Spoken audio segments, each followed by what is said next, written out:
Boa noite, então, para todos. Que Jesus os abençoe. Sejam muito bem-vindos em mais uma noite de estudos aqui pelo canal do Neto Paulo de Tarso. Nosso abraço aí para aqueles que nos acompanham de casa. Um abraço para todos que estamos aqui, nos dois planos da vida. Que o Mestre possa inspirar a todos nós para que tenhamos aqui reflexões proveitosas, para que possamos renovar as nossas forças para as lutas de cada dia a partir do pão do Evangelho que é aqui repartido. Nós iniciamos, então, na semana passada, um novo estudo, uma nova passagem. Vou até abrir aqui para a gente. Hoje nós vamos seguir no mesmo versículo que nós abordamos na semana passada, que é o versículo que abre a passagem, em 1 João, capítulo 4, versículo 1, ou seja, a primeira epístola de João, capítulo 4, versículo 1, em que está dito lá para nós o seguinte, isso aqui na versão de João Ferreira de Almeida: Amados, não creais a todo o espírito, mas provai se os espíritos são de Deus, porque já muitos falsos profetas se têm levantado no mundo. Então, essa é a passagem que nós começamos, intitulamos ela Falsos Profetas, porque será um dos temas ou um dos pilares principais aí dos versículos que nós vamos analisar, do versículo 1 ao versículo 6, desse capítulo de número 4, aí da primeira carta de João. E foi um estudo assim que a gente pôde recorrer muito a aspectos da doutrina espírita mesmo, a conceitos bem espíritas propriamente, Claro que há uma consonância muito profunda entre o Evangelho e o Espiritismo. O Espiritismo não é senão o Evangelho redivivo, mas o Espiritismo ele trouxe conceitos que complementam, que desdobram, que ampliam o que lá no Evangelho muitas vezes estava na forma de princípios, de sementes, de metáforas. Então, a gente trabalhou conceitos bem espíritas mesmo, como o conceito de escala espírita. Se a gente buscar no Evangelho, a gente vai ver ali primórdios, princípios desse conceito, mas o Espiritismo desdobra isso para nós de maneira muito mais clara, com explicações e tudo mais.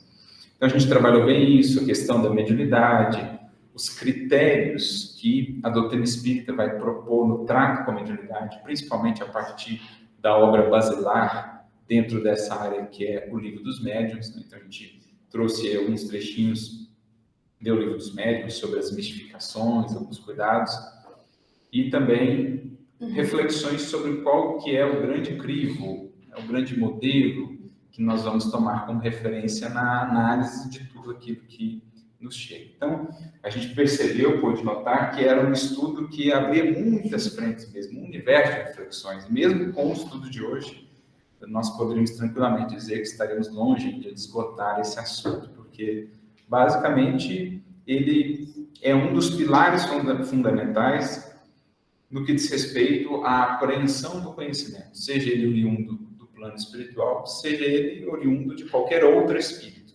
onde estiver. Esse critério, esse crivo de análise do que é verdadeiro, do que é útil, do que é bom, é algo que, na verdade, precisamos aplicar a tudo na nossa vida, para não sermos escolhidos pelas teias da ilusão, da mentira, da fantasia. E a gente vai seguir, então, dentro dessa linha hoje, recorrendo muito aqui, novamente, às obras básicas. A gente até quis fazer isso, para que a gente crie um trato, um vínculo ainda mais profundo, mais frequente com as obras básicas de Kardec, porque elas são mesmo o fundamento. Tudo mais que foi construído depois, Emmanuel, André Luiz, os outros, embora tragam desdobramentos e desenvolvimentos de conceitos, eles repousam nesse fundamento sólido e tão seguro que Allan Kardec nos deixou. Então, especialmente quando falamos de mediunidade, é importantíssimo que estejamos ali bem atrelados ao Livro dos Médiuns, porque, como também falamos semana passada, mediunidade por mediunidade existe em toda parte, em todos os tempos da humanidade. Várias doutrinas, várias religiões, revelações delas se serviram. Agora, a abordagem lúcida, racional, que o Espiritismo vai propor em torno da mediunidade, principalmente com um profundo compromisso moral atrelado ao Evangelho, aí o Espiritismo mesmo denota porque ele é definido pela espiritualidade como sendo o Consolador prometido. Por esse critério que ele vai trazer para nós no que diz respeito à mediunidade. Emmanuel até tem uma frase que ele diz: entre fazer psiquismo por alguns momentos e resolver questões da vida eterna, há uma grande diferença. Então, essa frase humana, acho que ela é uma síntese maravilhosa da visão do Espiritismo sobre a mediunidade, ou o intercâmbio com o mundo espiritual. Muitos, mas muitos mesmo, ao longo dos séculos, se perderam em fazer psiquismo, em buscar ali os aspectos da transcendência, em buscar, né, a fantasia, em buscar o maravilhoso, em buscar aquilo que gera sensações, etc. Mas isso é fazer psiquismo. Se você não se torna melhor a partir disso, se você não torna-se mais sábio, se você não tem um vínculo moral mais profundo com a verdade a partir disso, você está fazendo psiquismo, você está ainda apenas tateando os fenômenos. Agora, se você consegue, a partir disso, resolver questões para a vida eterna, e você está entendendo a finalidade moral do trato com o mundo espiritual. Então, nós vamos seguir hoje, dentro desse mesmo versículo, e abrimos aqui para aqueles que queiram já trazer um primeiro ponto, ou ainda levantar alguma questão que ficou em aberto na semana passada, de maneira sintética. A gente falou da escala espírita, falamos lá da questão das mistificações, e também uma mensagem sobre os falsos profetas, como que há sempre uma correlação entre o apreço que damos à falsidade, né, o valor que damos, às vezes, acolhendo essas ilusões, e aquilo que ainda existe, mora dentro de nós. As ilusões que albergamos são reflexos das ilusões que já tínhamos dentro de nós. O que mais que a gente pode acrescentar aqui dentro deste versículo?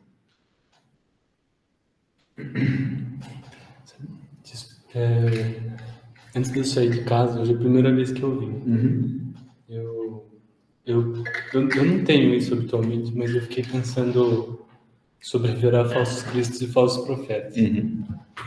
E me veio na cabeça uma coisa que a gente conversou no grupo de pais do sábado, sobre youtubers, influencers da atualidade, e o alcance que eles têm. Então, às vezes, um influencer de hoje em dia, em um dia, talvez alcance fisicamente mais pessoas que Paulo de Tarso alcançou em toda a jornada dele no mundo na época. E muitas vezes, então, é uma ferramenta grande que eles têm em mãos, e quando isso é usado para difundir inverdades, não deixam de ser falsos profetas, né? E tem um impacto grande demais.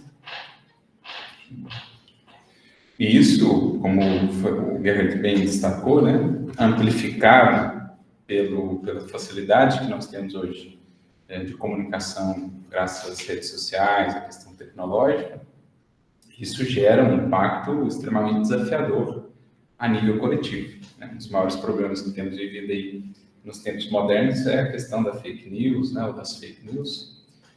E também, assim, o jogo que muitas vezes está por trás disso, né? Às vezes também eu enquadro como fake news aquilo que não me convém, ou eu sou um criador de fake news mesmo porque me convém, então fica uma coisa assim difusa, né? Porque falta muitas vezes o padrão de referência, né? Aquilo que me dá um norte na análise daquele tipo de conteúdo, daquele tipo de oferta de outros corações. Até a gente comentou. Para com pessoas, gente, sempre caridade, né? Respeito, urbanidade. Agora, para com condutas e ideias, é preciso saibamos analisar. Isso não é falta de caridade, pelo contrário. A gente tem que ter esse espírito de análise, de prudência, de bom senso, como Kardec tantas vezes nos demonstrou, seja para com encarnados, no caso de hoje, influencers, pensadores. Né? Quantos pensadores não serão, assim, pessoas de mérito reconhecidas em determinadas áreas, mas se aventurando em outras áreas, se tornam grandes propagadores de mentiras em outras áreas. Por exemplo, a mentira do materialismo. Você tem grandes inteligências que nas suas áreas são reconhecidas, tem todo o mérito, mas que aventurando-se em outras áreas, sem se darem ao trabalho de estudar mais a fundo, né, de se proporem um estudo mais efetivo, tornam-se ali propagadores da mentira talvez mais antiga, uma das mais difundidas na história da humanidade, que é de que tudo acaba com a morte. Então, a gente tem que ter esse tipo de cuidado. Aliás, me lembra até do caso de Sócrates, porque Sócrates, o oráculo disse, né, que ele era o homem mais sábio da Grécia. E ele duvidou, né? Como diz assim, trocou. Não concordo com isso, eu vou mostrar para você que eu não sou o homem mais sábio da Grécia. Então ele começa a entrevistar certas pessoas, começa a conversar com elas, fala com o ourives, fala com o sapateiro. E aí, aquele jeito socrático de conversar, com as perguntas, né, a maiêutica, fazendo a pessoa pensar sobre as próprias ideias. E aí ele começou a perceber o quê? Que enquanto a pessoa estava dentro da área de domínio dela, ela realmente expressava ali um conhecimento, uma sabedoria pela própria experiência naquela área. Mas a imensa maioria das pessoas, por ter um certo conhecimento numa área, julgava que poderia muito facilmente extrapolar isso para todas as áreas. E aí começava a falar sobre aquilo que não dominava, acreditando que tinha a mesma autoridade, a mesma experiência do que na área que lhe era afeita. E aí Sócrates foi percebendo o que, então? Que muitas das pessoas não conseguiam delimitar os limites da sua ignorância. Não conseguiam ali ver até onde ia o conhecimento e onde começava a ignorância. Então extrapolavam um conhecimento que não detinham. Daí surge aquela ideia, né? Só sei que nada sei. Ou a seguinte ideia, a ideia de que o verdadeiro sábio não é aquele que considera que conhece muito, mas é aquele que já tem uma melhor noção do quanto ignora. Olha que mudança de perspectiva, porque o quanto eu sei, por mais que seja muito, por mais que eu seja um espírito multimilenar, o quanto eu sei é o quê? Limitado, finito, os conceitos aí da matemática. E o quanto eu ignoro? Mesma coisa, por mais que o espírito tenha caminhado, ele teve um princípio. E do ponto onde ele está hoje até o princípio, nós temos um tempo finito. Por mais que sejam bilhões de anos. Eu tenho um ponto de início e eu tenho um ponto em que estou. Agora, e do ponto em que estou para o resto da eternidade? Então, por mais que eu tenha caminhado, o que eu caminhei é infinitamente menor do que o tempo caminhado. Né? Fazendo uma analogia, por mais que eu tenha conhecido, o que eu conheci é infinitamente menor do que o tempo que eu conheci. Então, é aquela metáfora de que se serve um grande físico brasileiro, o Marcelo Gleiser, que ele fala, conhecimento é como uma ilha no oceano. Quanto menor a ilha, menor o perímetro de contato da ilha com o oceano. Então, vamos supor que o conhecimento vai se alargando, a ilha vai crescendo, mas à medida que a ilha cresce, o que acontece? Maior se torna o perímetro de contato dela com o oceano do desconhecido. Então, quanto maior a ilha, maior é o limite, né? Maior é os meus mais numerosos são, digamos assim, os meus pontos de contato com o desconhecido. Então, eu conheço quando eu tenho uma melhor noção do quanto eu desconheço. Então, foi isso que Sócrates percebeu. Ele falou, é verdade, então eu acho que eu sou mais sábio mesmo, porque pelo menos eu sei até onde vai a minha ignorância. E aí ele teve que dar o braço a torcer e concordou com o oráculo, que ele era o mais sábio da Grécia. Então, isso vem bem a calhar aqui dentro do que nós estamos conversando, essa questão de critério, de lucidez no trato com o conhecimento, que é um ponto muito importante. Eu acho que para alimentar essa nossa reflexão aqui no início, vale a gente ir numa pequena questão aqui do Livro dos Espíritos, que está ali na parte da lei moral, ou das leis morais, melhor dizendo, né, a terceira parte da obra. Quando Kardec vai perguntar, na questão 624, qual o caráter do verdadeiro profeta? Porque a gente está falando aqui de profetas. Então, o que Jesus quer dizer com profeta? Aquele que mostra o melhor caminho, né? Aquele que orienta, né? Aquele que educa, porque Kardec até vai falar disso também no Evangelho segundo o Espiritismo, no capítulo 21, é um capítulo inteiro dedicado a essa fala de Jesus. Haverá falsos cristos e falsos profetas.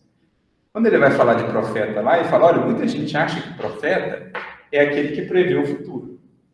O Nostradamus, ou os profetas lá de Israel, por exemplo, Isaías, Jeremias, nós vamos ver, de fato, várias profecias no sentido de predições em Isaías a respeito de Jesus.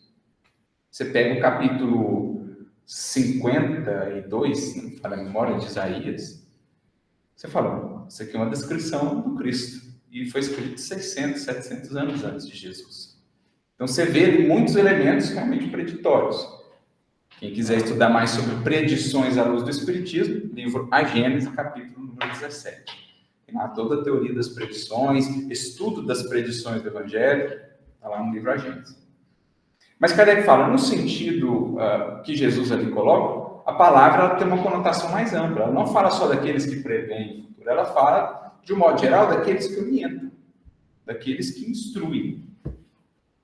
E o que seria a diferenciação aqui entre o Cristo e o profeta? Haverá falsos cristos e falsos profetas. A gente ouviu isso aí na Conesc, uma abordagem. O que o Elarra falou lá? Quem lembra? Não fixou? O Cristo, ali, figuradamente, seria a origem das ideias. O profeta seria o amplificador das ideias. Então, você tem sempre menos cristos do que profetas. Uma coisa é quem criou a ideia falsa. Outra coisa é a multidão que está difundindo a ideia falsa. Há uma mente por trás e outras que propagam. Não que, longe de comparar essa mente que cria algo para o mal, para a sombra, longe de comparar com o Cristo. Mas aqui a ideia é uma ideia de gradação. O falso Cristo é a mente, é o espírito mais intelectualizado que tem o poder de criar, de manipular, de envolver. E aí ele capta, coopta profetas que embarcam na dele. Entendem? Então, os cristos, falsos cristos aqui, são as grandes mentes por detrás dos processos de sombra na Terra. Esses, sobretudo, é que serão realocados em processo de transição. Um Gregório da Vida, lá do livro Libertação, outras mentes que coordenam falanges, que estão realmente comprometidas em criar empecilhos para o Cristo na Terra. Agora, os profetas são os que embarcam nessas ideias, nessa onda. Diga. Só pegar um gancho, porque agora você falou uma coisa que eu estava pensando aqui, desde que começou o estudo e eu li o versículo de hoje, porque aqui ele coloca desse levante dos falsos profetas no mundo. Uhum. E aí a gente pensa muito aqui na Terra, entre os encarnados, mas aí você traz um Gregório, ou seja, no plano espiritual a gente também tem esses falsos profetas e falsos cristos. E muitas vezes a gente acredita, não, eu vou desencarnar e nenhum espírito vai me enganar mais e tal coisa. Mas não, como a gente tinha falado no estudo passado, esse aderir a essas falsas profecias está muito na gente. Exatamente. Então, se eu estou encarnada acreditando nessas coisas, eu não desencarno e mudo assim de repente, como a gente sempre fala. Eu vou continuar aderindo, a menos que eu passe por um processo interior de transformação. Exato. Eu tinha falado antes, você falou que o convém, o que não convém, tem até o nome, conflito de interesses, né? Qual que é o nosso interesse? Aí entra aquela questão da idolatria, porque o nosso interesse ainda não é Deus no centro de tudo. E aí, enquanto a gente estiver nessa idolatria, a gente vai estar tanto sendo falso profeta, quanto seguindo falsos profetas. Exatamente. E aí eu lembrei, você já falou que no estudo qual que era o critério de Kardec, né, para aceitar uma verdade. Então, não podia afastar, não podia contradizer, nem minimamente diminuir uma dos atributos de Deus. Então, também, para a gente seguir alguma coisa, não pode se afastar nem um milímetro da lei de Deus, dos ensinamentos de Jesus. E se diminuir um pouquinho, se arranhar um pouquinho. Exatamente. E aproveitando, inclusive, esse gancho, da Fer, os espíritos dizem que muitos dos crimes da Terra começam no mundo espiritual. Porque, gente, nós não podemos esquecer nunca que a noite é sempre um processo aprofundado de comunhão com esse mundo espiritual. E por aquilo que a obra espírita vai nos revelando, quando um espírito encarnado começa a alimentar um certo tipo de ideias infelizes, dos dois lados, feliz ou infeliz, ele já começa a encontrar ressonância no mundo espiritual. Ou às vezes começa de lá antes e ele acolhe de cá e aí começa a se estabelecer uma simbiose. Então, muitas vezes, ele, no desdobramento do sono, vai lá, alimenta mais ainda aquelas ideias, as ideias ainda eles são insufladas, e aí, voltando para a matéria, ele vai e concretiza, realiza. Então, é um processo muito estreito, muito mais frequente de simbiose, de troca, de intercâmbio do que nós imaginamos, que é o que temos aqui no Livro dos Espíritos, né? Os Espíritos influenciam os nossos pensamentos, muito mais que imaginários, ordinários, são eles que nos dirigem. A gente precisa sempre lembrar disso. E aí, claro, a depender do tipo de ideias que eu escolho cultivar, eu estou elencando, estou elegendo o tipo de companhias com as quais eu estou me vinculando lá de lá.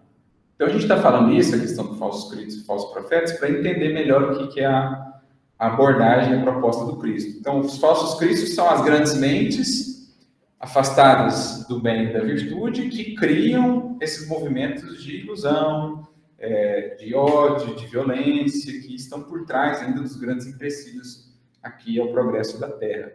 Aliás, quando Kardec vai falar no livro A Gênese do processo de transição, ele fala assim, olha, quando a gente fala de exílios espirituais, que é o que aconteceu com os espíritos que vieram para a Terra, lá de Capela e outros sistemas, a gente precisa entender o seguinte, ó, não é que 80% da Terra vai. Kardec faz um estudo bem interessante, mais ou menos nos seguintes termos. Olha, vamos supor, por enquanto o mal ainda prepondera. Mas vamos dizer que mal mesmo aí, sejam 10%.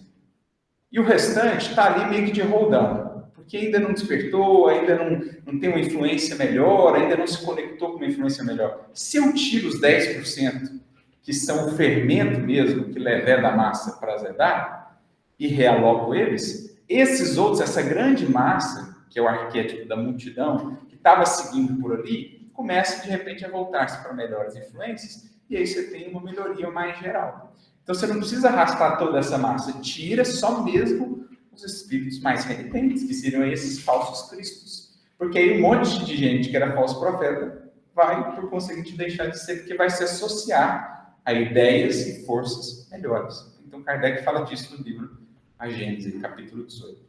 O Elahá, ele mencionou como aquele que não só pratica o mal, como vamos dizer, tem o orgulho do mal que pratica, né? A maioria de nós ainda comete seus equívocos e, né, você fica com vergonha daquilo, aquele tal do sentir-se nu diante de Deus, né? Enfim, você se sente constrangido pelo mal que você ainda pratica. E o que ele colocou lá, não, é esse, ele sente prazer em comer no mal, né? É o espírito endurecido mesmo, né? Aquele espírito, às vezes, até muito inteligente. Tem espírito passando pelo segundo exílio. Tem espírito passando por 3 exílios. Tão arraigado que o espírito está no processo de intelectualismo distanciado do sentimento. Esses, mais propriamente, seriam os falsos cristos que são realocados, né, em processos como esse que a Terra está vivendo. Mas voltando aqui, a gente falou de tudo isso para falar a questão do profeta. Qual o caráter do verdadeiro profeta? Respondem os Espíritos. O verdadeiro profeta é um homem de bem inspirado por Deus. Pode-se reconhecê-lo por suas palavras e por suas ações. Deus não pode se servir da boca do mentiroso para ensinar a verdade. Então aqui nós temos a definição do que é o verdadeiro profeta. E o que se destaca aqui nessa definição para nós? O que vocês acham? São alguns pontos importantes. Eu acho que a coerência. Esse é talvez o cerne aqui, né? Ele é conhecido por suas palavras e por suas ações. Então os Espíritos deixaram bem claro que as duas coisas precisam caminhar juntas. Porque palavras belas, eloquentes e tal, a gente vai encontrar, gente, para todo fim, para todo objetivo. Vez ou outra você ainda fica impressionado assim como surgem certos movimentos na Terra que arrastam corações para umas coisas assim, que você fala, meu Deus, como é possível ainda, né? Algumas seitas, algumas coisas assim que surgem vez ou outra, você fala, né?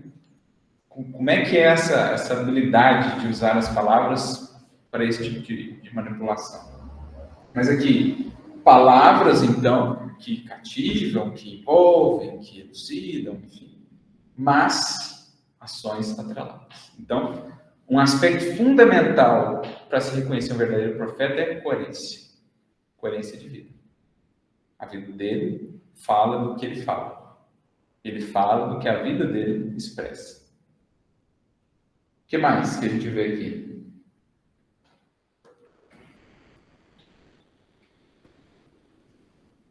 Deus não pode se servir da boca do mentiroso para ensinar a verdade. Então, compromisso com a verdade. Gente, e essa questão do compromisso com a verdade é bonito de falar assim, mas você vê quão raros são os espíritos realmente comprometidos com a verdade. Quando chega no limite ali das conveniências, por exemplo, dentro do meu ponto de vista, dentro do meu partido, dentro da minha visão de mundo, dentro do que eu espero, do que eu quero, do que eu desejo, aí você vê o quanto o espírito está comprometido com a verdade ou não. Porque Quando também acho que tem várias que as pessoas acham que tem outras verdades, né? Um relativismo moral muito grande também. Porque qual verdade seria, né? Então, seria Cristo. Verdade. Verdade aqui é lei divina. É. Seu aspecto mais universal. Cristo é a maior expressão disso. A gente vai encontrar a expressão da verdade também em várias outras doutrinas. Aqui no Cristo é o ápice, né, da expressão da lei. Mas você vê que muitos espíritos que às vezes são cultos, são sábios, são até dedicados, na hora que chega na corda do interesse pessoal, em que o grupo deles está equivocado em determinado ponto, ele faz todo o contorcionismo para fugir à verdade e abonar o determinado grupo dele, a determinada visão de mundo dele. Então você vê que são raros os espíritos realmente comprometidos com a verdade. Poxa, eu admirava tal pessoa, mas aqui ela faltou com a verdade. Não. O que você vai ver muitas vezes? Todo um contorcionismo para justificar a ação da pessoa em detrimento da verdade. São raros, porque isso pede o quê? Compromisso com a verdade pede o quê do espírito? Acho que humildade. Humildade, desinteresse a toda prova. Então, um aspecto do profeta verdadeiro é compromisso com a verdade. Se eu estou seguindo aqui um determinado grupo de ideias, um sistema de ideias, e eu vejo que naquele ponto o sistema de ideias não está se aproximando da verdade, eu naquele ponto me identifico. Quantos fazem isso? Não. Abraça o sistema inteiro e não dá o braço a torcer. Que é o Kardec chama de espírito de sistema. Ele fala várias vezes isso na obra dele, muita gente fala, o que é espírito de sistema? Espírito de sistema é o seguinte, o indivíduo estabeleceu a visão que ele tem. Pode vir todas as evidências possíveis contra aquilo, ele não dá o braço a torcer. Porque ele abraçou o espírito de sistema. Ele não recua. Quer ver um exemplo de compromisso com a verdade? O próprio Kardec. E Kardec não acreditava na reencarnação. Inclusive, relutou muito no início, quando os espíritos começaram a falar disso e tal, ele falou, né? Mas o que ele tinha no seu coração? Um compromisso com a verdade. E ele foi vendo que, não só do ponto de vista da lógica, a reencarnação era o mais sensato, não se podia fugir daquilo, como também do ponto de vista da observação. Os espíritos, de um modo geral, estavam falando daquilo. Existiam muitas evidências, então ele falou, então, nesse ponto, eu retifico mesmo. Tinha pensado no Gamaliel também. Gamaliel é um outro exemplo muito bonito de compromisso com a verdade. Então, algumas características que nos ajudam a analisar a fonte emissora das ideias. De novo, a pessoa em si, o espírito, é sempre digno de nosso respeito, caridade, misericórdia. Agora, suas posturas, suas ideias devem estar submetidas a um crivo. Eu não abraço a mentira a pretexto de ser caridoso. Não posso abraçar a ilusão a pretexto de ser caridoso. Eu tenho que fazer ali o crivo, tenho que joelhar. E aqui a gente tem um critério. Olha, a vida dele está muito incoerente com o que ele está falando. Já sempre um sinal de alerta extremo. As palavras, as ideias são bonitas, mas o coração está cheio de agressividade, acrimônia no tato com o outro, soberba. Bom, essa fonte aí pura já não é. Claro que fonte pura mesmo na Terra Jesus, né? E algumas, assim, bem puras. Agora, em geral. Mas, quando há coerência, ali o alto encontra um caminho para chegar até nós. Então, se já há coerência de vida, já é um indicativo bacana. Se o médium já é uma vida que demonstra um compromisso com aquilo que ele tem difundido, as mensagens que têm vindo através dele, um indicativo interessante de que essa fonte é uma fonte segura. Se o orador lá, a pessoa que, o filósofo, o pensador, se a vida dele está refletindo aquilo que ele está propagando, então já é digno de mais crédito do que ele está falando. E assim você vai compondo, né, juntando as pecinhas. A gente estudou lá a escala espírita. Quais são as características da escala espírita? Eu vejo muitas dessas características da última ordem nele, então você fica ali, né? Você respeita, compreende, mas já fica com o pé atrás com relação às ideias. Então é esse tipo de coisa que a gente vai... O que ele faz? Eu imagino o que ele faz na pessoa de Jesus. O que ele fala, eu imaginaria isso saindo dos lábios de Jesus? Faz sentido. Então você vai compondo a sua visão. Lembrei aqui do Gandhi falando para o menino parar de comer açúcar. Exatamente. O que acontece no livro, né? É que a mãe chegou pro Gandhi pedindo para ele falar pro filho dela parar de comer açúcar. Eu não lembro se ele tinha diabetes, tinha algum problema que ele não podia comer açúcar. A Gandhi falou, tá bom, traz ele daqui uma semana. E aí ela voltou imaginando o discurso que ele tinha preparado, né? Para convencer o menino a parar de comer açúcar. E quando chegou lá, ele falou, para de comer açúcar. Ela, mas, Gandhi, porque só para falar isso, você podia ter falado aquele dia. Por que você pediu para esperar uma semana? Não, porque há uma semana eu comi açúcar. Eu tive que me disciplinar. Exato. Então a gente, não sei se vocês estão percebendo, nós estamos juntando vários elementos, na verdade, ferramentas, diria, que nos ajudam a analisar com mais cuidado, com mais critério, as ideias que chegam até nós e as posturas que nós encontramos. Então, escala espírita, aqui esses critérios do verdadeiro profeta, o que a gente aprende da lei divina, e principalmente o que nós vemos em Cristo, passam a ser esse conjunto de instrumentos que nos ajudam a analisar as ideias que chegam até nós. Outra coisa que a Vanessa lembrou aqui, muito importante, que está no livro A Gênese, capítulo de número 2, os atributos de Deus. Kardec faz um estudo lá dos atributos de Deus que é absolutamente fantástico. Eu diria que foi assim, foi o edifício, o eixo central em torno do qual Kardec estabeleceu o Espiritismo, os atributos de Deus. Ele mesmo fala, esse foi o eixo universal de que nós nos servimos. Tudo que diminuir o atributo de Deus, um atributo de Deus, não é negar. Negar é ainda pior. Agora, se diminuir, não está próximo da verdade. Porque se está em desacordo com o que é Deus e os seus atributos, não pode estar próximo da verdade. E ele fala, apliquem isso a tudo. A psicologia, a filosofia, a educação, a filosofia, enfim, a todas as ideias que chegarem até vocês. Tranquilo essa questão aqui mais esse crivozinho do profeta, ou dos profetas? Vamos aqui ao Evangelho segundo o Espiritismo.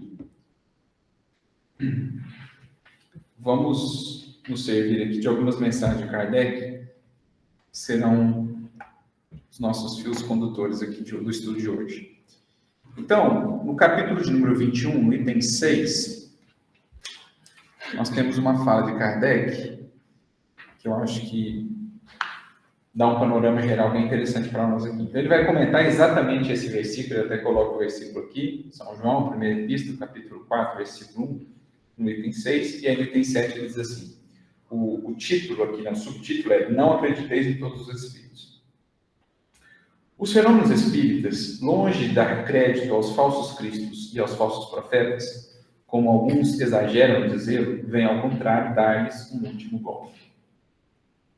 Então, muitos acusavam o espiritismo de favorecer o charlatanismo, a mistificação, enquanto o espiritismo trabalhava justamente pelo oposto. Estou até lendo recentemente, nos estudos que eu faço da Revista Espírita, alguns artigos bem interessantes de Kardec na Revista Espírita de outubro, novembro de 1865, em que ele fala dos irmãos Davenport, que foram irmãos que foram lá na França, na Europa, acho que eles eram americanos, e eles misturavam a mediunidade com interesse, com outras coisas e tal, e isso, a imprensa caiu em cima do espiritismo, né, como se o espiritismo fosse solidário àquilo, e Kardec, com toda a sua lucidez, vai explicando ponto por ponto, que na verdade aquilo só fazia o espiritismo mais divulgado, e as pessoas sérias que iam buscar mesmo o espiritismo viam que aquilo não tinha nada a ver com o espiritismo, que era espetáculo, em que se envolvia interesse pessoal e tal, não tinha nada a ver com o espiritismo. Não peçais ao espiritismo milagres nem prodígios, porquanto declara ele formalmente que não os produz. Como a física, a química, a astronomia, a geologia vieram revelar as leis do mundo material, ele vem revelar outras leis desconhecidas, as que regem as relações do mundo corporal e do mundo espiritual, e que, como suas primogênitas da ciência, não são menos leis naturais. Em dando explicação de uma certa ordem de fenômenos incompreendidos até hoje, destrói o que restava ainda no domínio maravilhoso. É muito bonito isso, porque acho que é no livro dos médios mesmo, né? Kardec tem um início aqui do maravilhoso e o sobrenatural, sabe? Capítulo 2, em que ele faz um estudo, mais ou menos dizendo o seguinte: olha, nos primórdios da humanidade, o maravilhoso e o sobrenatural preponderavam, né? Porque a gente ignorava quase tudo, então tudo era maravilhoso, tudo era sobrenatural, raio, incêndio, tudo. Né? E aí vai passando o tempo, a evolução vai se dando, chega a ciência, se desenvolve e ela limita o universo do maravilhoso. Então a ciência material, física, astronomia, química, ela vai e faz já um recorte da área de domínio do maravilhoso, do sobrenatural. Mas ele ficou lá com um redutozinho ainda, né? No âmbito principalmente das questões espirituais. Vem o espiritismo e remove justamente o último reduto do maravilhoso e do sobrenatural. É exatamente isso que Kardec vai estudar nesse capítulo. Então ele vai tirar o último bastião, a última resistência da fantasia. Né? Não a fantasia pode ser útil no sentido de imaginação, mas a superstição, né, que a gente alimentava. Aqueles, pois, que estivessem tentados em explorar esses fenômenos em seu proveito, em se fazendo passar por Messias de Deus, não poderiam enganar por muito tempo a credulidade e seriam logo desmascarados. Aliás, como foi dito, só esses fenômenos não provam nada. A missão se prova pelos efeitos morais, que não é dado a qualquer um produzir.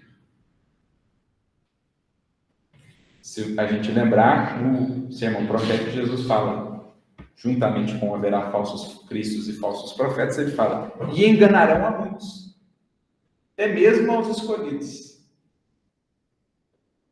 Por quê? Aí Kardec tem um outro trecho aqui que ele fala dos prodígios dos falsos profetas. Então, carisma, eloquência, mesmo fenômenos mediúnicos, provam alguma coisa do caráter de uma tarefa? Caráter, no sentido moral da tarefa?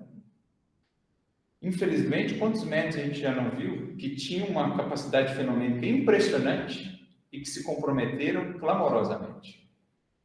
O fenômeno estava lá, era real, existia. Mas, infelizmente, ele acabou colocando a serviço, né, de outras coisas, de interesses pessoais.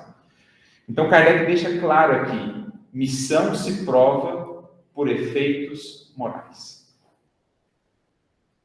Não se deixe fascinar com habilidades humanas, que são belas, que são envolventes, né?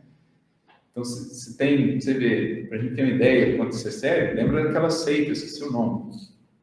O indivíduo levou um monte de gente para suicidar-se lá em conjunto na Amazônia. Vez ou outra aparece, aquela do Charles Manson também. Né? É uma coisa que você fala, como é que pode? Mas é isso, eu esqueço dos aspectos morais e me fascino com carisma, com o aspecto magnético, que às vezes existe, com até uma habilidade às vezes, de produzir certos fenômenos. E aí, muitos corações vão invigilantes nessas. Até hoje existe isso. Imagina nos tempos de Jesus, como é que era. Por isso que Moisés proibiu lá, né? Por quê? Então, efeitos morais. Esse é um dos resultados do desenvolvimento da ciência espírita. Em perscrutando a causa de certos fenômenos, ela ergue o véu sobre muitos mistérios. Os que preferem a obscuridade à luz são os únicos interessados em combatê-la. Mas a verdade é como o sol, dissipa os mais densos nevoeiros. O Espiritismo vem revelar uma outra categoria bem mais perigosa de falsos cristos e falsos profetas, que se encontram não entre os homens, mas entre os desencarnados. Os espíritos enganadores, hipócritas, orgulhosos e pseudo-sábios, que da terra passaram para a erradicidade e se adornam com nomes veneráveis para procurar, graças à máscara com a qual se cobrem, recomendar ideias, frequentemente as mais bizarras e as mais absurdas. Então, quando se está no mundo, ainda se é mais palpável, né? Se ainda vê mais o indivíduo, tem mais contato com o que ele faz. Agora, esses que estão ocultos, né, pelo véu da matéria, a sua atuação ela é mais insidiosa ainda. Conseguimos ver exatamente como eles agem, né? É que no mundo ainda, pelo menos, dá pra gente encontrar a contradição da pessoa quando ela age de forma diferente quando ela tá falando. Tem um registro aqui, ali, acolá, você vê um pouco da vida dela, agora lá no espiritual você não consegue acompanhar esse ser. Então você vai ter que analisar ali logo quando você está em trato com ele, o que ele desperta em termos de vibrações, no teor da linguagem, do conteúdo. Por isso que Kardec é tão impressionante analisando as mensagens, né? Tipo, quanto que ele fazia uma coisa minuciosa e só aceitava exatamente aquilo que está comprovado comparado com os outros, né? Quando ele pegava, às vezes... perdão, né? Quando ele pegava, às vezes, conceitos assim, que até interessante, faz lógica, tudo... esse espírito disse isso, realmente pode ser um ponto. Mas nada além disso, deixa aqui do ladinho, vamos ver o que acontece, né? No período agora da pandemia, né, nós fomos convidados várias vezes a analisar esse tipo de mensagem, que muitas vezes foram, né, atribuídas a espíritos, não se sabe nem se é o nome ou não de espíritos, mas suponhamos, né, que proviesse mesmo de espíritos. Então, foi um grande exercício de análise do conteúdo, da moralidade, da coerência, da prolixidade, ou não, de se falar tudo, né? É quase que abrir Kardec, estudar e falar assim, e agora? E agora, meio prático. O que a gente faz, né? Claro que quando alguém mais experiente orienta e fala e analisa, tudo bem, mas nós, pessoalmente, fomos convidados a isso. Eu mesmo peguei várias vezes tentando, mas, nossa, está vendo tanta coisa, será que... Né? Processo. Incrível, eles passaram por um crivo da razão, né? Que é o que Kardec nos orientou sempre. Exatamente. Você estava falando dessa coisa dos milagres que a gente tanto valoriza, né? E parando para pensar ali em Jesus, né? Jesus veio, ele operou ali os milagres e tal, mas o quanto que a gente não fica mais preso a essa parte da vivência de Jesus e o quanto que a gente observa e para refletir mais nos aspectos morais que eles nos transmitiam. O que a gente se prende mais ainda, né? Exato. Muitas vezes a gente se vê dentro desse comportamento que você falou, a gente se olhando, se admirando muito mais com os milagres do Que que não com... são milagres, né? então, exatamente, mas com... E o quanto que a gente para observar, estudar e me refletir nos comportamentos morais que ele veio passar pra gente. Na mensagem que ressoa até desses ditos milagres, né? Então, quantos pensam em Lázaro como o grande milagre de Jesus e quantos chegam a entender Lázaro como uma reflexão da vida renovada que o Cristo propõe a cada um que o ouve, né? Então, assim, alcançar esse aspecto moral é mesmo o que o Espiritismo vai nos proporcionar, esse escalpelo, né? Como o cientista ali que está trabalhando para chegar ali no imo da matéria, no imo das coisas, na essência, é o que o Espiritismo nos propõe no trato com as questões espirituais, né? Que às vezes a gente não dá valor no que a gente tem e usa justificativa de que queria alguma manifestação a mais para acreditar. E falando de Lázaro, eu lembrei da parábola do rico e Lázaro. Sim. Que então pede para que Lázaro voltasse, mas já para os pais, para eles acreditarem, mas eles já tinham Moisés, os profetas, e ainda não tinham mudado, né? Né? Para Jesus mesmo, quantas vezes não pediram? Qual sinal você faz no céu para que nós vejamos e creamos? Né? Desce da cruz, tu é o Cristo de Jesus. Em silêncio. Aqui, por exemplo, um milagre, assim, por exemplo, a cura de uma doença. É algo que nos seduz, né? Porque é como se fosse um pouco mais passivo, assim, de vem e resolve. Sim. Mas Jesus, ele sempre nos convida a caminhar, nos renovar, levanta, toma o teu carro e anda. Tem a consequência depois disso. Essa é a grande Está essência. atrelado, né? Atrelado. Porque isso dá mais trabalho, é mais difícil, a gente resiste, a gente quer a cura, quer o milagre, né? Quer o acontecimento, o fenômeno.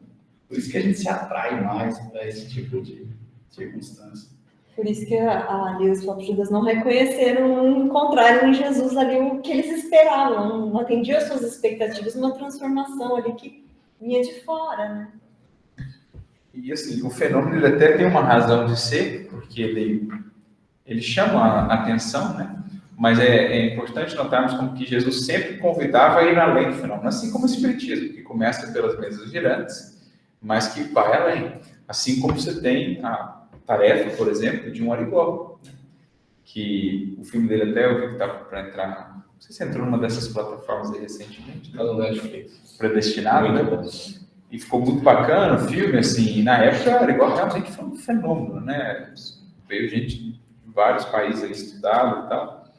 Mas ele soube também conduzir-se no sentido de deixar claro, olha, o fenômeno está aqui, mas eu estou comprometido com algo maior, quando não é para curar, não vou curar, não vou alimentar a ilusão, a questão é o evangelho aqui e tal. Então, um fenômeno que ele serve de passagem, às vezes, para muitos nem é necessário. Kardec diz várias vezes que as convicções mais sinceras que ele viu, muitas vezes, eram daqueles que nunca viram os fenômenos. Mas para alguns, para a ciência, para alguma coisa, o fenômeno acaba tendo uma função, mas ele precisa estar atrelado, apontando para o que vem depois. Como Jesus mesmo, né? As curas, mas vá e não tornes a pecar. Toma o teu carro e anda, né? Renova-te e tal.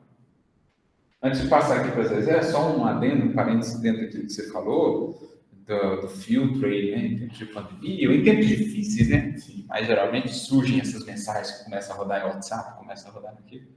Eu mesmo, olha, perdi a conta de mensagens que você recebe ali com o nome, né? Emmanuel. E aí, você conhece o Emmanuel, assim, o jeito de escrever dele, o tipo de texto dele, as abordagens, o palavreado que ele usa, você bate o olho e fala, isso aqui não é de Emmanuel, mas nem aqui e nem em outro universo paralelo, né? Pode ter certeza absoluta que não é de Emmanuel.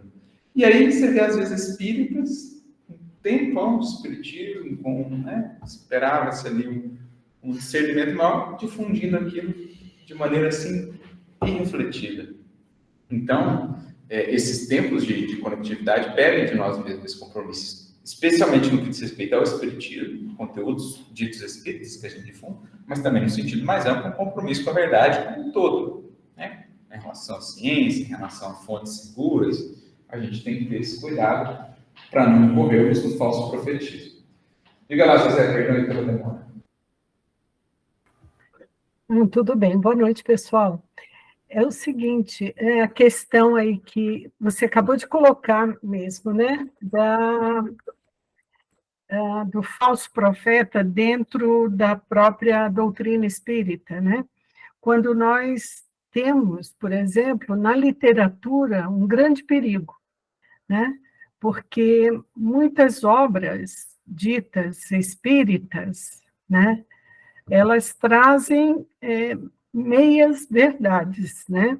Muitas vezes falando de determinado assunto com propriedade, mas no meio é como você acabou de colocar, você bate o olho e vê, não é Emmanuel. E isso nos traz um grande compromisso e responsabilidade com a instrução, como nos recomenda lá o Espírito de Verdade, né? No Evangelho, instruí-vos, porque à medida que nós vamos nos instruindo, nós vamos tendo essa percepção melhor, não só na fala, mas quando a gente pega um livro, essa semana mesmo eu peguei um livro e que eu peguei um monte de coisa assim que eu falo, meu Deus, entendeu? E tá aí nas prateleiras e tal. Então, a gente tem que ter esse cuidado também, principalmente com a literatura dita espírita, né? Sim, querida, muito importante. E assim, é como se as obras básicas, por isso a gente frisa muito Kardec, né, os clássicos, por exemplo, Leon Denis, Gabriel Delane e outros, mas também a obra do Chico, né, que é uma obra muito segura e tal, eles nos dão como que o alfabeto, assim, eles nos dão os instrumentos, os elementos para que a gente consiga até analisar as outras coisas. Porque se eu não conheço o básico, se eu não tenho o alfabeto ali, eu pego aquilo e não consigo nem entender, quanto mais analisar. É igual o indivíduo que nunca teve contato, por exemplo, com equações diferenciais, ou com matemática um pouquinho aprofundada. Ele pega uma página de equações diferenciais e ele acha que aquilo ali é uma língua alienígena, ou é uma coisa assim estranha, ele não sabe nem o que está ali. Quanto mais analisar mais a fundo o que está ali. Agora, quando você começa a estudar, entende o que é um delta, entende o que é derivada e tal, você, agora eu estou entendendo, isso aqui é uma equação que está falando isso, aquilo outro. Mesma coisa do espiritismo. Se você não conhece os elementos básicos, você pega uma página, você não está nem entendendo o que a página está falando. Quanto mais analisar o teor, o valor daquela página. Por isso você tem que conhecer muito bem os elementos básicos, porque eles te dão o recurso para você primeiro entender o que está ali, para então julgar ou analisar o valor, né, do que ali está. Agora a gente vive numa sociedade que não promove essa busca desse conhecimento, principalmente no meio religioso, né? São poucas as religiões, né, que realmente apresentam isso como um ponto fundamental do conhecimento para poder escolher melhor. A gente estava comentando, então, que o espiritismo ainda é, dentre as religiões, uma das que mais induz, estimula ao estudo, né? E ainda assim, dentro do espiritismo, muitas vezes veremos corações que não levam tão a sério esse que é um dos pilares doutrinários, né, e de entendimento do espiritismo, que é o instruí-los mesmo. Conhecer as bases, para então a gente consolidar um edifício seguro de conhecimento no âmbito do espírito. Só voltando aqui à mensagem que a gente estava lendo, no capítulo 21, né, o item 7. Então, Kardec diz assim: antes que as relações mediúnicas fossem conhecidas, eles, né, esses espíritos mistificadores e tal, pseudo-sábios, exerciam sua ação de maneira menos ostensiva, pela inspiração, pela mediunidade inconsciente, audiente ou falante. O número daqueles que em diversas épocas, mas nos últimos tempos sobretudo, deram-se como alguns dos antigos profetas, pelo Cristo, por Maria, mãe do Cristo, e mesmo por Deus, é considerável. São João adverte contra eles quando diz: meus bem-amados, não acrediteis em todos os espíritos, mas experimentai se os espíritos são de Deus, porquanto vários profetas se ergueram no mundo. O espiritismo dá os meios de prová-los. E é tudo isso que a gente tem estudado nessas duas reuniões. Dá os meios de prová-los, indicando os caracteres pelos quais se reconhecem os bons espíritos. Caracteres sempre morais e jamais materiais. Sempre morais. Guardemos isso, que é muito importante. Sempre morais e jamais materiais. Não importa o rótulo que o indivíduo tem, não importa o número de seguidores que ele tem, não importa o número de livros que ele tem. Você vai analisar o teor moral do que ele está te falando. Quanto aquilo se aproxima do Cristo ou não. É no discernimento entre os bons e os maus espíritos que podem, sobretudo, ser aplicadas estas palavras de Jesus. Reconhece-se a qualidade da árvore pelo fruto. Uma boa árvore não pode produzir maus frutos, e uma árvore má não pode produzir bons frutos. Julgam-se os espíritos pela qualidade de suas obras, como uma árvore pela qualidade de seus frutos. É curioso observar isso, quando ele vai falar, então, que é por esse caráter moral, sobretudo, que a gente vai identificar o verdadeiro profeta, e, ao mesmo tempo, ele vai também trazer ali no Livro dos Espíritos, que é justamente nas escolhas morais que reside o nosso maior livre-arbítrio. Exatamente. Não é uma coincidência. Não é uma coincidência. Por isso, aquela mensagem que nós lemos semana passada. Falsidade acolhida é falsidade que já vivia dentro de nós. A ilusão do falso profeta que encontra ascendência sobre mim é a mesma ilusão que eu estava abraçando, dentro do meu livre-arbítrio. Por isso que tem essa correlação aqui. Onde há mais livre-arbítrio é onde justamente eu preciso de mais discernimento na escolha do que acolho, né, na escolha daquilo que realizo também, daquilo a que me vinculo. Então, o Kardec ele comentou aqui sobre a importância de acessarmos, né, esses meios, identificarmos esses recursos de provar os espíritos, ou de distinguir entre os bons e os maus espíritos. E aí agora a gente vai dar um pulo lá para o livro dos médiuns de novo. Eu não vou trabalhar todo esse trecho, porque é um trecho extenso, mas só para vocês verem como que Kardec vai desenvolvendo aqui as suas ideias. No livro dos médiuns, como disse, questão, ou item, melhor dizendo, 262. Estamos no capítulo 24, da segunda parte. Nesse item 262, começa um subtópico aqui, intitulado Distinção dos Bons e dos Maus Espíritos. E que Kardec vai colocar aqui uma série de considerações sobre como fazermos essa distinção. Inclusive, mais adiante, no item 267, ele põe, assim, em lista, né? Ele enumera os principais meios ou critérios de fazer essa distinção. Ele coloca aqui pelo menos, deixa eu ver aqui, pelo menos 26 itens para a distinção entre bons e maus espíritos, nesse item 267. Mas vamos começar aqui do 262 e a gente vai lendo e comentando juntos aqui. Então, distinção dos bons e dos maus espíritos. Se a identidade absoluta dos espíritos, em muitos casos, é uma questão acessória e sem importância, não ocorre mesmo com a distinção dos bons e dos maus espíritos. Então, Kardec está tratando disso aqui dentro de um capítulo chamado Identidade dos Espíritos, em que ele vai tecer considerações sobre a identidade com que os espíritos se apresentam. Então, o espírito assina Sócrates. Como é que eu sei que ele é Sócrates? O espírito assina Platão, Siddhartha. Como é que eu sei? E aí ele vai trazer algumas considerações e vai dizer basicamente o seguinte: olha, não nos prendamos tanto à identificação. Até porque o que acontece muitas vezes? Um espírito assina como Sócrates, não sendo propriamente o Sócrates, mas sendo da falange do Sócrates. Então ele fala em nome de Sócrates.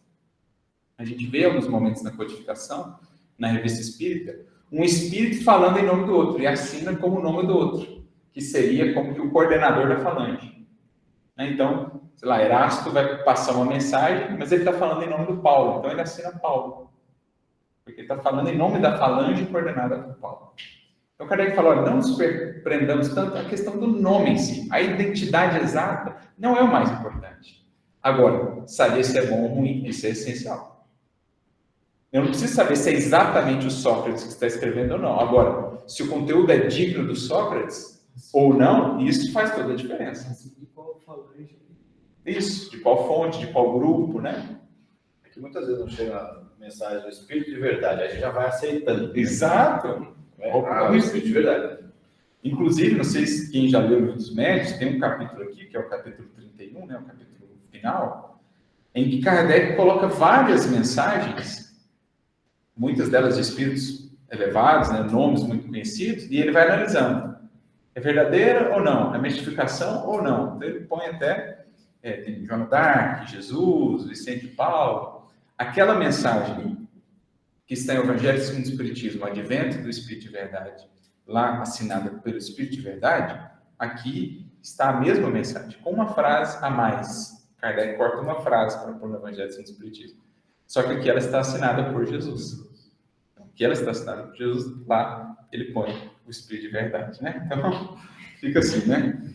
Mas aqui é uma mensagem de profundo valor moral. Mas ele coloca outras de nomes retumbantes e fala, presta atenção nisso, presta atenção nesse ponto. Então, mostrando um pouco do que era o modus operandi dele na análise disso. Ele recebia, sei lá, milhares, né, mais de 1000 e tantas correspondências por mês, e muitas delas com mensagens recebidas em grupos aqui, acolá, em toda parte. Então, ele ia filtrando. Tem um artigo até muito interessante na Revista Espírita que ele mostra os critérios que ele usava para publicidade de mensagem. Ele fala, olha, recebi 3.000, dessas 3.000, só 10% são de um valor bacana, mas dessas 300, só tantas eu considero que vale a pena publicar. Então, ele vai mostrando em porcentagens como é que era o filtro dele. Recebi tantas mil, dessas tantas mil, já passa um filtro aqui, já corta 80%, sei lá. E dessas que sobraram, só tantas eu considero realmente valiosas para serem publicadas. Não que as outras das 300, né, dos 10%, não que sejam ruins, mas não agregam tanto, igual as que ele resolveu publicar. O livro dos médiuns, é uma das coisas que ele mais bate em cima, né? E, na verdade, ao longo dele todo, ele fica, na dúvida, não aceite. Na dúvida, não aceite. E eu já ouvi mais de uma vez, mas, puxa vida, você vai privar os outros dessa mensagem, né? Ela pode trazer uma coisa que é importante. Se for importante, ela vai vir de novo, até chegar onde precisa. Então, exatamente. Na dúvida, aguarde, dê tempo, né?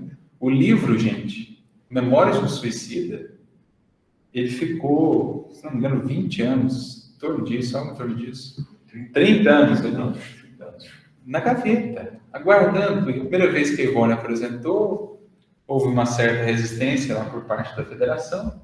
Ela guardou, ela até pensou em jogar fora.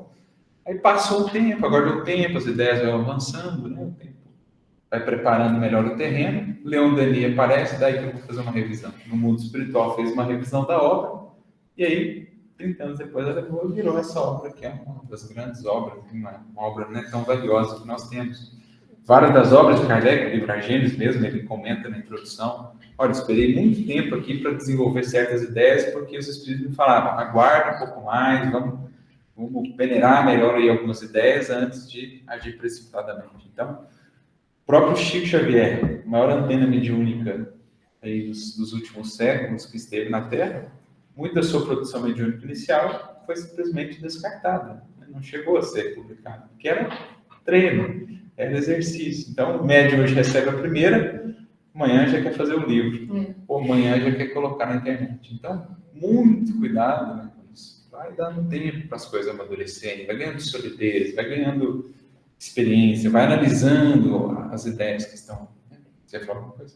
Não, agora eu ia falar, até o próprio Arnaldo falava que muitas vezes o Emmanuel revisava coisas que ele já tinha até escrito, falado, né? Riscava algumas palavras, reformulava algumas ideias para conseguir ter uma coerência maior. O Chico, ele tinha momentos de revisão da sua produção mediúnica. O Emmanuel sentava, se a gente ali com ele, né? Vamos revisar alguma coisa. O próprio livro Parnaso de Aventura foi revisado N vezes. Você pega a primeira edição, é muito diferente da edição final. O Emmanuel ia podando. Falou, não, essa coisa aqui eu podo, tira. Tal. Porque algumas eram mais incendiárias com relação à igreja, outras, enfim, eram muito pessoais. Então, o Emmanuel ia cortando coisas de outros espíritos através do Chico ou dele mesmo. Ele ia revisando. Porque ele falava sempre, a palavra falada, o vento leva. A palavra escrita está gravada. Então, cuidado que ele tinha com a palavra escrita. Ponto de revisar, às vezes, um termo que não encaixou bem, tem que ir lá modificar. Então, voltando aqui aos critérios. Se a individualidade não é tão importante, não ocorre o mesmo com a distinção entre bons e maus espíritos. Sua individualidade pode não ser indiferente. Sua qualidade não será jamais. Em todas as comunicações instrutivas será, pois, sobre esse ponto que se deverá concentrar toda a atenção, porque só ele poderá nos dar a medida da confiança que poderemos conceder ao espírito que se manifesta, qualquer que seja o nome sob o qual faz. O espírito que se manifesta é bom ou mau? A que grau da escala espírita pertence? Aí está a questão capital. A gente estudou semana passada. Julgam-se os espíritos, nós o dissemos, como se julgam os homens, pela sua linguagem.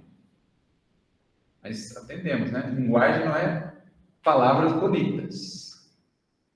Não é estilo polido ou prolixidade. Kardec mesmo, é interessante isso, gente. Poucas pessoas conhecem, né? Porque é algo que veio à tona mais recentemente. Vieram à tona muitos documentos originais ali que Kardec trabalhava com as suas próprias anotações de comunicações mediúnicas. E ele corrigia certas comunicações. Ele fazia ali as correções, colocava as notinhas do lado e tal, porque ele, quando ele fala linguagem aqui, não é que ele se prendia muito à forma. Às vezes, ele considerava mais valiosa uma comunicação que tinha um erro ali gramatical, que não era tão apurada na forma, mas cujo conteúdo era mais profundo, do que uma outra que tinha palavras muito empoladas, mas cujo conteúdo era dúbio. Então, não é que Kardec desse muito valor à forma quando ele fala linguagem, mas quando ele fala linguagem, ele fala tudo. É uma linguagem direta, é uma linguagem que ela quer empavonar, ela quer dificultar ou ela quer facilitar? Ela quer ir ao ponto ou ela quer criar complicações? É uma linguagem que às vezes não é tão bonita, assim, poética, mas ela é sucinta, ela é mais direta, ela traz conteúdo, ou é aquela que empola e não vai a lugar algum? Então, é um estudo mais profundo de linguagem do que propriamente ser erudito ou não. Suponhamos que um homem receba 20 cartas de pessoas que lhe são desconhecidas. Pelo estilo, pelos pensamentos, enfim, por uma porção de sinais, julgará as que são instruídas ou ignorantes, polidas ou mal-educadas, superficiais, profundas, frívolas, orgulhosas, sérias, levianas, sentimentais. Porque a pena vai refletir muito do coração, dos valores que conduzem aquele ser. Você pega as mensagens do Espírito de Verdade, você reconhece na hora, né? A grandeza, a harmonia, a coerência que existe entre elas. Você pega outras que estão no capítulo 31 aqui, que a gente mencionou, você vê logo a enrolação, a dificuldade, o interesse ali por trás. Né? Ocorre mesmo com os espíritos. Deve-se considerá-los como correspondentes que jamais foram vistos. E se perguntar o que pensaria do saber, do caráter de um homem que dissesse ou escrevesse semelhantes coisas. Pode-se colocar como regra invariável, sem exceção, que a linguagem dos espíritos está sempre em razão do seu grau de elevação. Invariável, sem exceção. Os espíritos realmente superiores não apenas dizem boas coisas, mas o dizem em termos que excluem de maneira mais absoluta toda trivialidade. Então, não tem palavra que fica sobrando, que é só para pavonear, que é só para dar volta. Não, eles querem transmitir uma mensagem, né, com valor ali, algo que seja virtuoso, algo que estimule o bem, mas também fugindo a excessivo apego à forma. Por boas que sejam essas coisas, se estão manchadas por uma só expressão que cheire a baixeza, é um sinal indubitável de inferioridade. Com mais forte razão, se o conjunto da comunicação fere as conveniências pela sua grosseria. A linguagem revela sempre sua origem, seja pelo pensamento que traduz, seja por sua forma. E então, mesmo que o espírito quisesse nos enganar sobre sua pretensa superioridade, bastaria conversar algum tempo com ele para apreciar. Porque quando é uma relação mais longa, o que escapa, às vezes, na análise de uma comunicação, quando é algo a longo prazo, mais cedo ou mais tarde ele se trai. Mais cedo ou mais tarde ele põe-se a comprometer. O que dizer de uma sociedade só é assim, né? Exato. Que consegue ler um texto em 5 minutos. Não consegue ler 5 parágrafos. Então, percebe como que... Por isso que a questão dos falsos profetas é tão grave num momento de transição como nós estamos vivendo. Jesus já entrevia o que viria. Por isso que ele fala da transição, do sermão profético, ele fala um dos grandes problemas, falsos profetas. Por quê? Tanto por isso, pelos interesses que ainda nos conduzem, como também por isso. Eles vão levar multidões. Exato. Quem que... Thelminha, diga lá. Boa noite, pessoal. Não estou lembrando aqui, Arthur, o Haroldo falava sempre assim, né, que as palavras de Emmanuel, do que ele sempre explica, sempre explicou, aliás, cada palavra pode até mesmo se transformar numa palestra.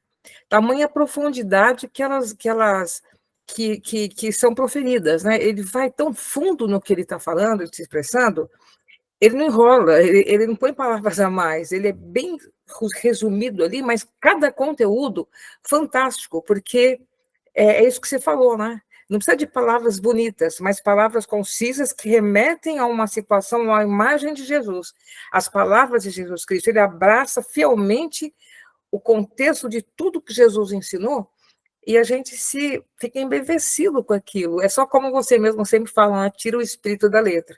Aí você pega as palavras do Emmanuel, tira o espírito da letra, aquilo vira Jesus falando. Né?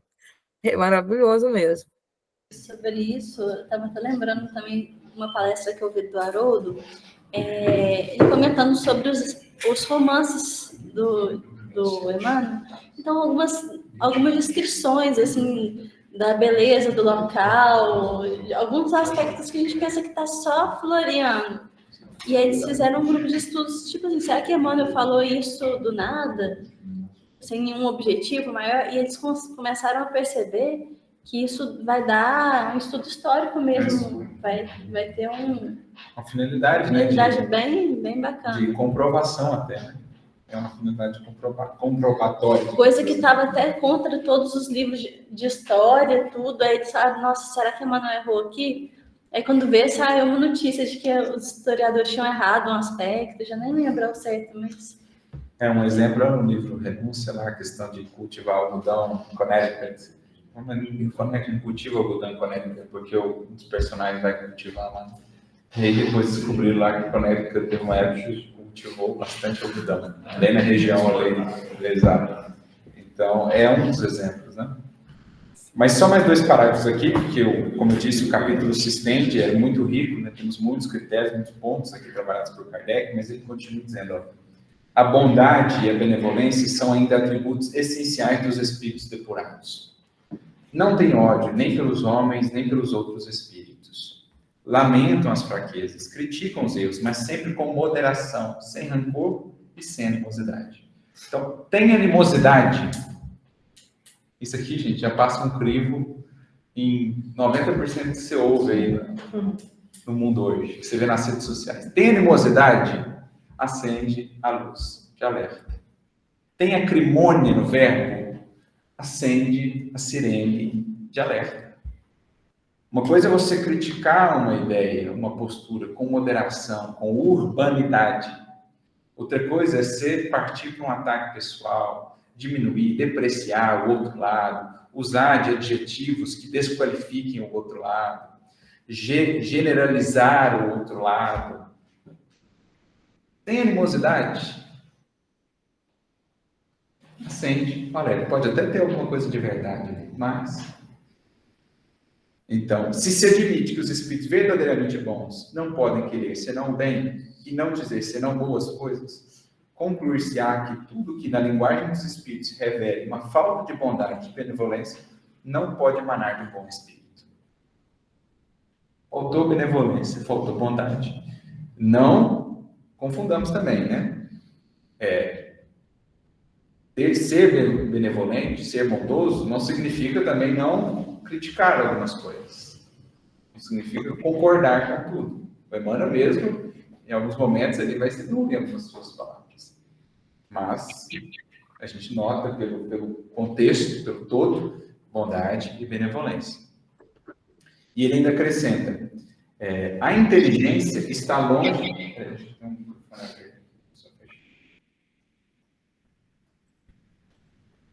A inteligência, longe de ser um sinal certo de superioridade, a inteligência está longe de ser um sinal certo de superioridade, porque a inteligência e a moral não cabem sempre conjuntamente. Um espírito pode ser bom, benevolente e ter conhecimentos limitados, ao passo que um espírito inteligente e instruído pode ser muito inferior em moralidade. Então, cuidado com o brilho do intelecto, a eloquência aparente ali nas ideias, porque pode enganar do ponto de vista dos espíritos, mas do ponto de vista dos encarnados também. Cuidado, né, com aquilo que brilha muito, tem tantos títulos, tanto reconhecimento, mas olha o conteúdo, porque dessa fonte também pode vir coisas que nos perturbem ou nos induzam em erro. Fica a sugestão aí, leitura desse capítulo 24 do item 262 em diante dos Espíritos, dos médios, perdão, porque nos ajuda não só a quem trabalha com a mediunidade, não sei quantos aqui estão diretamente envolvidos com a mediunidade, seja como médios, ou como dialogadores, ou como, enfim, participantes, mas também no trato com todo o universo que nos circunda, né? As tantas ideias que chegam até nós todos os dias, os tantos discursos que chegam até nós todos os dias. Mais alguma coisa aqui sobre essa questão dos falsos profetas?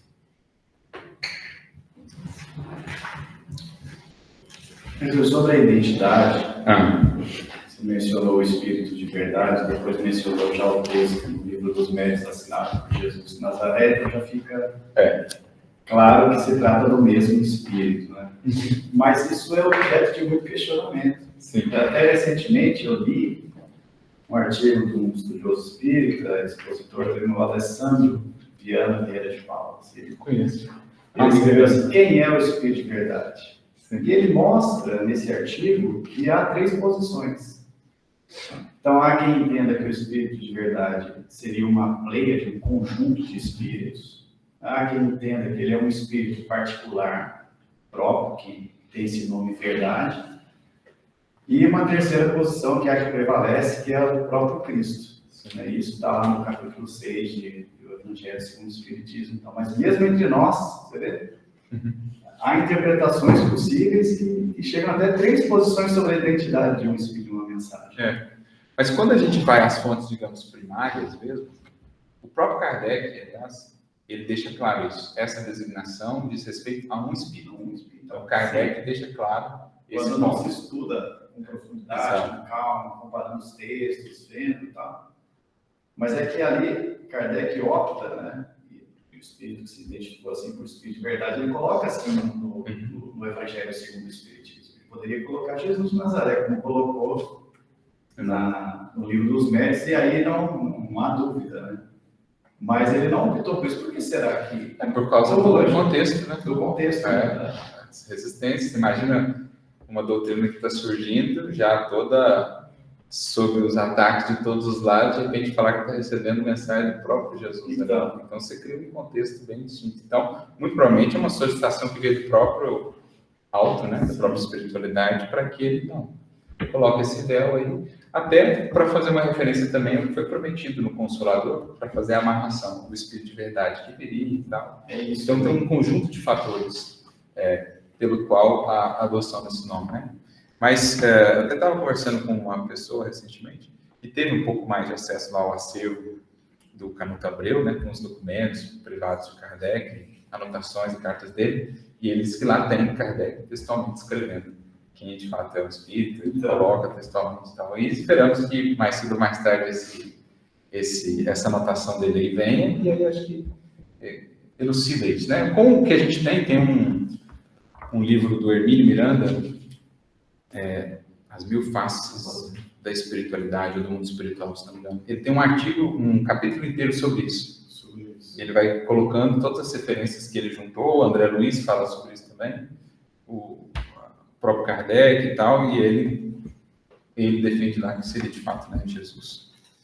Então, né, são essas questões que, diga lá, Lívia, não são essenciais, mas acabam. Boa noite, gente. Só um comentário rapidinho.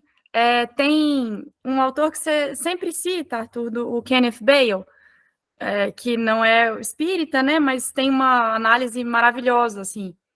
E ele tem um estudo, tem o livro ainda não está traduzido, mas tem um estudo no YouTube sobre o Bom Pastor. E são 6 aulas, assim, maravilhosas. E ali ele fala sobre o mau pastor. E aí ele faz uma referência aos falsos profetas desde o Antigo Testamento e como é que isso conversa com Cristo, né? E aí ele faz uma referência a uma passagem de Jeremias. E sobre os falsos profetas, Jeremias tem um capítulo inteiro só sobre os falsos profetas. E é muito legal, o capítulo é enorme, né? Mas tem um trechinho que ele destaca no estudo, que eu acho que vale a pena, que eu acho que resume, né, isso que a gente tem falado. Que ele vai falar, né, que os falsos profetas, eles falam a visão do seu coração, não da boca do Senhor. Então, eles colocam o egoísmo na frente, né, e trazem as suas vontades, os seus desejos, por sobre a vontade maior, sobre a verdade. E vale muito a pena, assim, é um estudo muito bonito. Obrigado, querida, por compartilhar aí. Inclusive o próprio Kardec, né, se antecipando aí, ele coloca aqui Jeremias e os falsos profetas, é um dos textos do capítulo 21, em que ele traz um bom trecho aí do capítulo 23 de Jeremias, que é esse capítulo no qual ele fala dos falsos profetas, como se fosse Deus falando por meio de Jeremias contra os falsos profetas, né?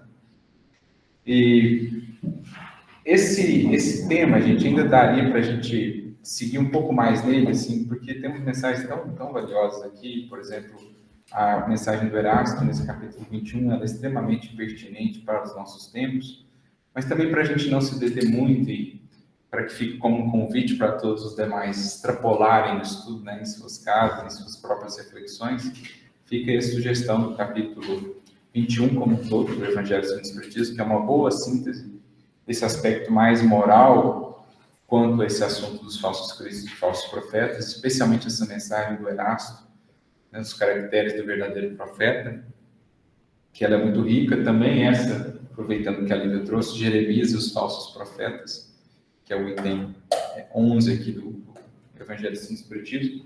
Mas eu acho que a gente já conseguiu formar aqui um bom substrato no que diz respeito a isso, em várias perspectivas diferentes, né? Tanto no trato com o mundo espiritual, critério de lucidez que a doutrina espírita vai nos propor, no trato com a mediunidade, do ponto de vista das nossas relações de uns para com os outros, as nossas relações com o universo de ideias que nos cercam. Hoje, como nunca na atualidade do mundo, nós somos bombardeados por muitas e muitas informações, por muitos e muitos convites, por muitos e muitos contextos e conjuntos de ideias, e a gente precisa, é uma condição quase que sine qua non para a gente poder bem aproveitar a encarnação, saber com quais ideias nos conectar, a quais ideias abrir as portas do nosso coração e da nossa mente, e quais, ou para quais não abrir, né, as portas do nosso coração e da nossa mente. Isso diz respeito até a nossa produtividade no mundo. Você fica vinculada a esses universos de ideias que não agregam, você perde um monte de tempo, um monte de energia, um monte de recursos valiosos da matéria com o que não edifica e não se conecta com aquilo que é o mais essencial. Então, a gente conversou um pouco sobre esse aspecto também. Eu acho que um outro muito importante é isso. O contexto em que nós estamos vivendo de transição, ele é um contexto sempre mais propício para a expansão desse tipo de abordagem, né, dos falsos profetas. Porque é um contexto de incertezas, é um contexto de dores, é um contexto de mudanças muito profundas no âmbito da sociedade. E nesses momentos, né, em que muitas criaturas sentem-se sem norte, sentem-se como que náufragos ali sem um suporte, qualquer boia que é lançada é logo agarrada.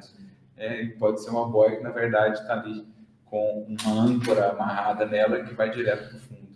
Então, cuidado que você tem que ter para não se deixar levar pelas ondas e pelo tumulto do momento, para saber escolher muito bem em quais boias você se agarra, quais botes verdadeiramente poderão nos dar aí segurança para transitar sobre esse mar tumultuoso que nós vivemos agora. Então, a mensagem do Erasto vai tratar bastante disso aí no Evangelho segundo o Espiritismo. Então, a gente encerra esse versículo aqui, para não ficarmos em 3 estudos nele, né? Como a gente mencionou, podemos ficar muito mais, mas a gente encerra ele aqui e na semana que vem a gente já avança, então, para o próximo, melhor, fazendo uma correção também para o pessoal de casa. Nós vamos pular uma semana de estudo, eu e a Flávia estaremos viajando aí na próxima semana, a gente pula uma semana e aí na próxima a gente já avança para o versículo de número 2, dando sequência. A gente vai perceber que o assunto ele vai como que mudar significativamente, assim, vai ser até difícil identificar um pouco a correlação do segundo versículo em diante com o primeiro, mas vamos ver aí o que a gente extrai disso. A gente sempre se surpreende, né, quando o texto nos desafia um pouquinho mais, a gente sempre acaba tirando alguma coisa interessante dali, como foi no último estudo aí, né, da expulsão dos vendilhões. Então, nós ficamos por aqui hoje, agradecendo mais uma vez a presença, a participação de todos, a contribuição de todos que estiveram aqui, seja com as falas ou com as vibrações, e rogamos a Jesus que siga nos inspirando e nos dando a lucidez e o discernimento para caminharmos no mundo sabendo com quem nos conectar, a que nos conectar, para que sejamos realmente profetas do Cristo, da luz e do bem, e não das ilusões de outros tempos. Grande abraço para todos e até o próximo estudo, se o Senhor nos permitir.